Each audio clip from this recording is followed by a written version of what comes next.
2021లో ఒక జీవో 5 జీవోలు తెప్పించిన. అది 1819 రూపాయలు కనీస వేతనాలు ఉండాలి.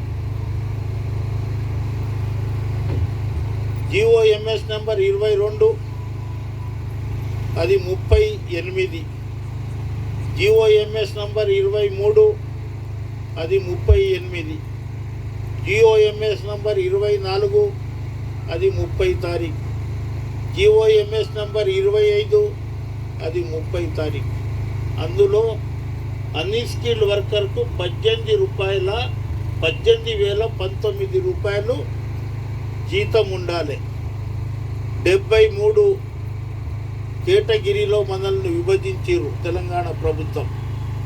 73 అంటే ఇనుములో పనిచేసి ట్యాంకులు కానీ కిర్బీ అటువంటి సంస్థ ఇంజనీరింగ్ డిపార్ట్మెంట్, ఇంజనీరింగ్లో. ఈ ఫార్మాసిటికల్లో మీరు ఉంటారు.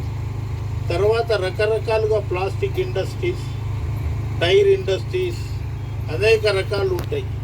అట్లా 73 షెడ్యూల్ ఎంప్లాయ్మెంట్లో జీవోలు వెళ్ళేటప్పుడు ఇది రాములు నాయక్ పేరు వస్తుంది, మాకు 18,000 కాదు, మాకు 25,000 జీతం కావాలనేది సిఐటి నాయకులు పోయి లేబర్ డిపార్ట్మెంట్ ముందు ధర్నా కూర్చొని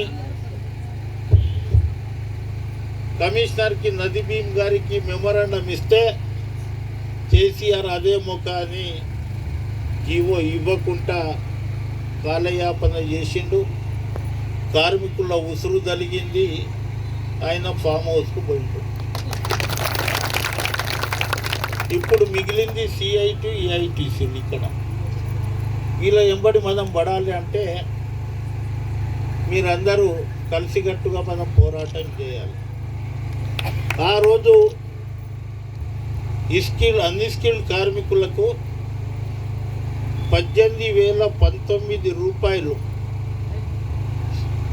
వీడిఏ పాయింట్ 1509 ఉండే ఆ రోజుల. ఒక వీడిఏ పాయింట్ హెల్పర్ కార్మికునికి 12 రూపాయలు ఇవ్వాలి అని వీడిఏని ఫిక్స్ చేస్తే ఇవాళ వీడిఏ పాయింట్లు 1859 పాయింట్లు, అంటే 300 చిల్లర పాయింట్లు పెరిగినాయి. 3,000 చిల్లర పాయింట్లు పెరిగినాయి. ఇలా 4,176 రూపాయలు. ఆ రోజు ఆ జీవోకంతా ఇంప్లిమెంటేషన్ చేస్తే 22,176 జీతం ఉంటుండే ఇవాళ. అటువంటిది కాలయాపన చేసి అందులో స్కిల్డ్, అన్స్కిల్డ్ కెంచి సమ్ స్కిల్డ్ 19% డిఫరెన్స్ ఉండాలి. తర్వాత స్కిల్డ్ 13% ఉండాలి.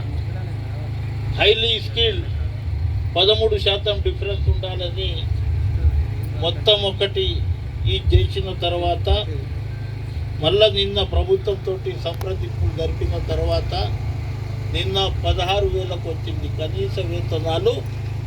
మేము 16,000 ఇస్తామని ఇప్పుడు ప్రభుత్వం చెప్తుంది. అన్స్కిల్డ్కి 16,000. నేను అన్న కనీసం 18,000 కనుక ఇస్తే 2 పూటలు తిండి తింటాం, 6,000 రూపాయలు రెంట్ కట్టుకుంటాం. 70 రూపాయలు ఉన్న కందిపప్పు 190 రూపాయలు అయింది. ఇట్లా నిత్యావసర వస్తువుల ధరలు పెరిగినాయి. ఒక కోడిగుడ్డు ₹1 ఉండే ఇప్పుడు 8 రూపాయలు అయింది. అందుగురించే 2,000 పింఛన్లు ఇస్తుండు.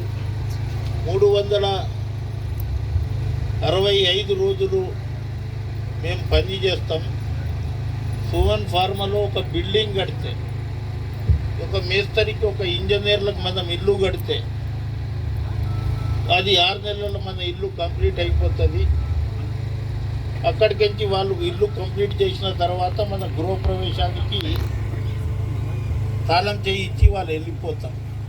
అది కాంట్రాక్ట్ లేబర్ అంటారు.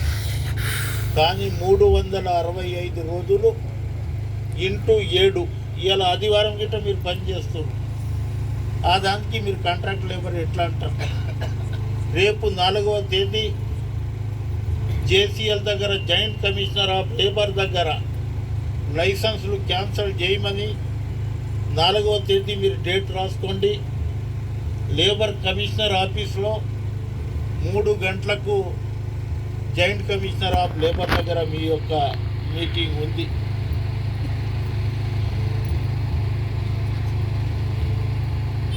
తర్వాత ఎస్సీ ఎస్టీ కమిషన్ మీ ఫ్యాక్టరీకి రాబోతుంది.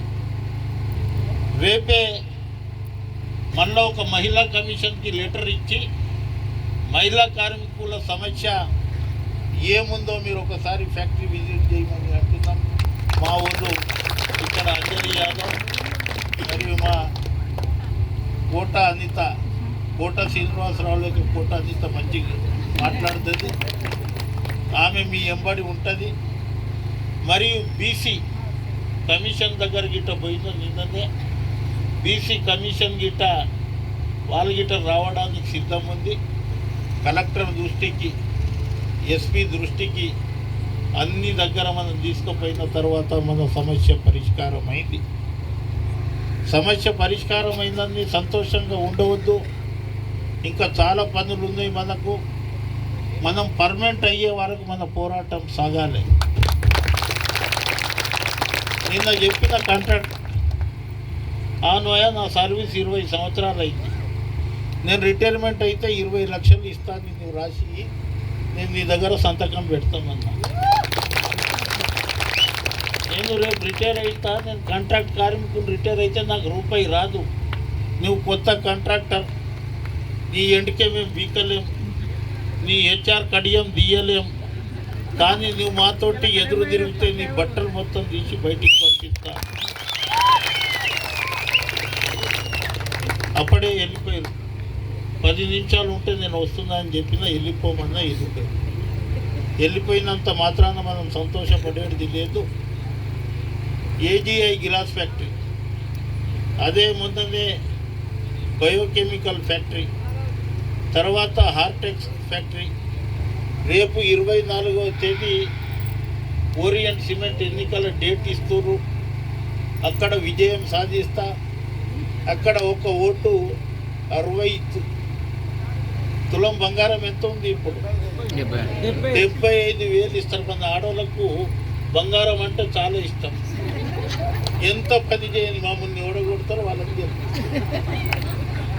పోయినసారి కేటీఆర్, కేసీఆర్, తర్వాత సంతోష్ రావు, తర్వాత మా కవితక్క, బతుకమ్మ వీళ్ళందరూ కలిసి నన్ను ఓడగొట్టి 5 సంవత్సరాలు చూసిరు. వాళ్ళు కాలయాపన సినిమా చూపెట్టేటోనికి డైరెక్టర్ని తీసుకొచ్చి నా మీద పోటీ చేయించి, నేను చెప్పిన ఆ రోజు రియాజ్ బైకి మనం ఎలక్షన్ ఓడిపోతున్నాం.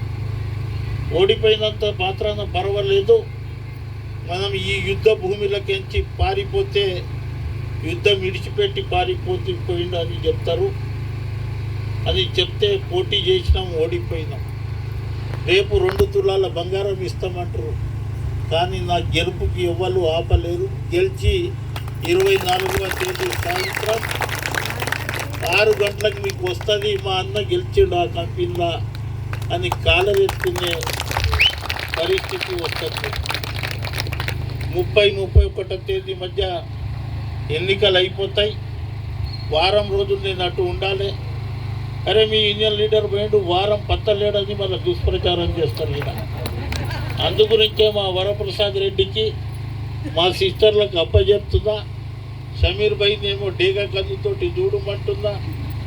మన కేకేసీ కార్యవర్గం అప్రమత్తంగా ఉండాలనేది నేను చెప్తున్నా.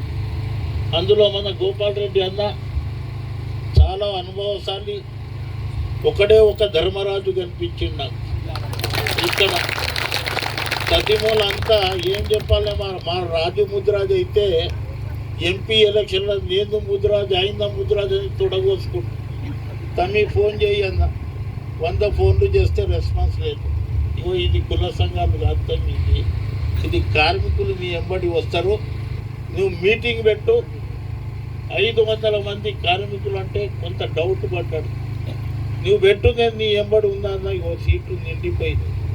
కుల సంఘాల మీటింగ్ పిలిచినావు కదా, అయిపోయింది కదా మీటింగు.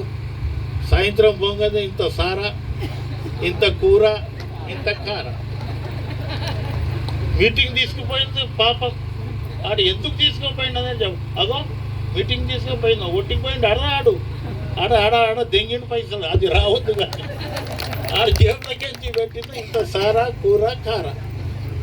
ఎన్నికలు వచ్చిన తర్వాత మీరు దులా పీర్ల పండుగ ఆడతారు చూడు మన దగ్గర. అసైదుల్లా వసైదుల్లా అని సంవత్సరానికి ఒకసారి ఆడతారు. ఎన్నికలు వచ్చినప్పుడు మేము కనిపించాం.